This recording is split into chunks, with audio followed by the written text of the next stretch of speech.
Il arrive un moment dans la vie où il n'y a pas d'autre issue que d'entrer en maison de repos.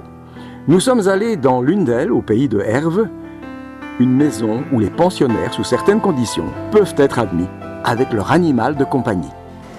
Quoi qu'on en dise, quoi qu'on en pense, le bien-être humain est étroitement lié avec le bien-être animal. Les spécialistes vous le diront, dans une famille, les enfants sont plus épanouis lorsque les parents les mettent en présence d'animaux. Mais qu'en est-il de nos amis les seniors ? Eh bien, vous allez voir, nous sommes allés à la rencontre de ces personnes qui ont dû se placer ou qui ont été placées à la suite d'un événement fortuit dans leur vie. Vous allez voir qu'ils ont pu venir avec leur animal dans leur dernière demeure. Jean, bonjour et merci de nous accueillir dans votre chambre ici à la Passerinette avec votre petite Rawette, comme vous l'appelez. Oui. Alors dites-moi Jean, racontez-moi un petit peu brièvement votre histoire. Vous êtes arrivé ici il y a combien de temps ? Je suis arrivé ici au mois d'octobre 2012. J'accompagnais mon épouse qui elle était atteinte d'un maladie d'Alzheimer.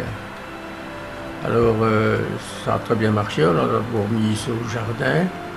Puis elle est venue ici, moi j'étais entrant, comme accompagnant, nous allons dire. Mais seulement j'ai eu le malheur de la perdre le 29 novembre 2016. Bien. Donc, sinon, c'était son premier chien qu'elle avait. Parce qu'elle avait perdu, on avait perdu un. Et quand je suis revenu chez le vétérinaire, elle pleurait, je l'ai conduite pour aller acheter un autre chien, elle a vu celui-là, elle a dit celui-là. Et moi ça allait parce que c'était le deuxième shih tzu que j'avais. Dites-moi, vous êtes venu ici à la Passerinette parce que vous saviez bien déjà qu'on pouvait y accepter les animaux, ou bien est-ce le hasard ? On s'était un peu renseigné, parce qu'il fallait se renseigner alors chez la famille pour voir si on pouvait le mettre quelque part. Et j'avais entendu dire qu'ici on acceptait les animaux. Et je suis venu avec mon petit chien et personne n'a jamais rien dit. Au contraire, je veux dire, tout le monde connaît le chien, et tout le monde connaît Rawette dans la maison. Il est très calme, plus calme que son maître. Et il n'aboie pas, que si on frappe assez sec à la porte, alors là il aboiera un petit peu. Donc, sinon il est fort gentil. Dites-moi Jean, c'est une consolation de l'avoir avec vous comme ça au quotidien ? Oui, parce que j'ai été opéré dans l'alimentation, et alors dans le côlon, et je devais rester au lit, et il venait me retrouver, il était dans son panier, il venait me trouver, il grattait un petit peu sur le lit pour se faire caresser 2 minutes, donc c'était une consolation pour moi,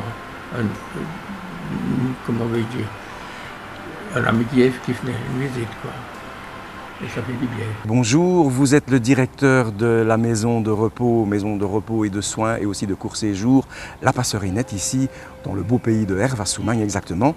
Alors si on est venu vous voir aujourd'hui, c'est parce que votre maison présente quelque chose qui nous intéresse nous, c'est le fait pour vos résidents de pouvoir venir chez vous avec leur animal de compagnie. Alors comment vous est venue cette idée d'admettre des personnes qui doivent se placer, se faire placer et qui viennent et qui peuvent venir avec leur animal? Voilà, tout d'abord bonjour. Bonjour. Effectivement, donc l'originalité de la maison est d'accueillir les personnes âgées avec leur animal domestique, qu'ils soient chien, chat, oiseau, peu importe. Il faut savoir ici que c'est un lien historique, c'est-à-dire que la maison a été rachetée il y a un peu plus de 4 ans et que le gestionnaire précédent avait déjà fait ce choix. Et donc nous, au moment du rachat, nous avons décidé de conserver cette bonne initiative dans la mesure où nos résidents viennent finalement, dans 90% des cas, sur base d'un événement soudain. Donc souvent une hospitalisation, une chute, et donc pour eux c'est vraiment un cap difficile à franchir. Donc le fait de pouvoir être accompagné par un animal domestique permet sans doute de faciliter l'entrée en maison de repos. Donc c'est vrai qu'on a l'accueil du personnel, le soutien des familles bien souvent, mais le petit animal domestique permet sans doute de faciliter les choses. On connaît la difficulté de gérer une maison de repos parce que vous devez remplir énormément de normes dans plusieurs types de législations différentes. Alors, quand, en plus de vous occuper de l'humain, vous vous occupez d'animaux, est-ce que vous avez dû demander des autorisations particulières? Est-ce qu'il y a une législation spéciale qui régit cette facilité que vous donnez aux gens? Non, donc il n'y a pas de particularité. C'est sûr qu'on est tenu de respecter les normes en général. Il y a des normes AFSCA aussi par rapport à l'alimentation. Donc on reste vigilant par rapport à tout cela. Mais la seule condition réelle, c'est que le résident puisse s'occuper seul de son animal. Donc il doit pouvoir gérer l'alimentation, les soins à apporter à son animal domestique. Alors on va poser la question ou les questions qui dérangent un peu. Quand il ne peut plus s'occuper de son animal, que se passe-t-il ? Oui, donc ça c'est la problématique. On a dit qu'à l'entrée, ça facilitait forcément le cap compliqué pour le résident. Il est possible qu'en cours de séjour, la personne ait des difficultés pour s'occuper de son animal domestique. Donc là, effectivement, il nous est arrivé dans l'année en cours de devoir faire intervenir la famille pour récupérer l'animal. Et c'est un nouveau cap compliqué pour le résident. Mais c'est la condition sine qua non pour pouvoir accueillir l'animal, c'est malheureusement de devoir s'en occuper. Donc c'est vrai qu'il y a des phases transitoires, donc une hospitalisation par exemple d'une quinzaine de jours, on constate qu'il y a une belle solidarité au niveau des résidents. Donc eux suppléent à l'entretien de l'animal et le personnel peut aussi intervenir mais sur un laps de cours réduit. Donc au-delà, on doit effectivement se résoudre à prendre des décisions plus implacables. Bonjour Simone, merci de nous accueillir dans votre chambre. Alors vous avez une vie un petit peu particulière, vous avez une vie très active, ça vous me l'avez raconté. Oui. Il y a 11 ans que vous êtes ici à la Passerinette, mais il y a une chose que vous détestez, c'est la solitude. Oui. Alors, vous avez en quelque sorte adopté le chien d'un résident qui est décédé. Ça s'est passé comment ? Oh, ça s'est passé comment ? Parce que ça a été dans plusieurs personnes qui ont gardé le chien et ces personnes-là sont décédées. Ça fait que moi, je me suis proposé de garder le chien de la maison. Ça coupe votre solitude. Oui. Et ça vous donne quand même, je vais dire, une certaine forme de consolation. Oui, tout à fait. Et votre petite Biscotte, puisque c'est son nom, oui. Comment s'est-elle accommodée du fait de devoir changer plusieurs fois de maître ? Oh, ben, elle n'est pas difficile, monsieur. Du moment qu'on s'occupe d'elle, qu'on va la promener, la chuchoter un petit peu, elle s'est bien adaptée. Ça a mis du soleil dans votre vie ? Ah oui. Oui, oui. Mais je crois que vous restez active au niveau de la maison. Qu'est-ce que vous faites de votre journée comme ça ? Rien. À part faire les courses le matin et la journée, je regarde la TV. Mais c'est pas rien ça, d'aller faire les courses pour tous les autres résidents. Dites-moi, vous êtes encore en super forme ? Il n'y en a pas beaucoup, des résidents pour faire les courses. Mais j'ai été ce matin au magasin déjà. Vous imaginez, il est à peine 9h du matin ? Oui, j'étais avant 8h30 au magasin. Chercher de la confiture d'orange. Mais dites donc, c'est une personne qui ne sait pas se déplacer comme moi. Mais dites donc, c'est quand même pas mal. Donc c'est vous qui allez sortir le chien plusieurs fois par jour ? Oui, 2-3 fois par jour. Et ça se passe bien ? Oui, très bien.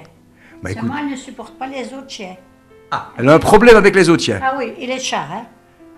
Et les chats aussi, elle n'aime pas les chats. Ah d'accord. Il y en a beaucoup ici dans la maison, des chats ? Non. Des chats ? Oui. Non, il n'y en a que 2. Ah. Ça va.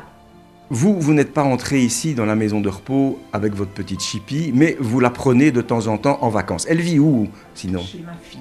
Elle vit chez ma fille. Oui. Vous n'avez pas pu la prendre avec vous ? Si, je pouvais la prendre avec moi, mais au départ, j'avais un peu difficile.